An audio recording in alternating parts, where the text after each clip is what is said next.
दादा, मी बरी आहे. तू कसा आहेस? घरी सगळे कसे आहेत? हो, माझ्याही घरी सगळे चांगले आहेत. नाही नाही, रक्षाबंधनला तू इकडे येऊ नको. मीच येते तिकडं. आणि हा, अरे सॉरी, मला जमणारच नाही नाहीतर यायला. त्या दिवशी आम्ही जरा बाहेर जाणार आहेत ना, त्याच्यामुळे मग मी तुला पोस्टानेच राखी पाठवते. नाही नाही, अजिबात इकडे येऊ नको, कारण आम्ही घरीच नसणार ना रे. मग तू इथे येऊन काय करणार? तुला मी पोस्टाने राखी पाठवते बोलले ना.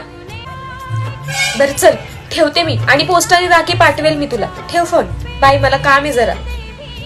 कसं सांगू मी दादाला की कालच वहिनीचा फोन आला. त्या म्हणलं की प्रत्येक वेळेस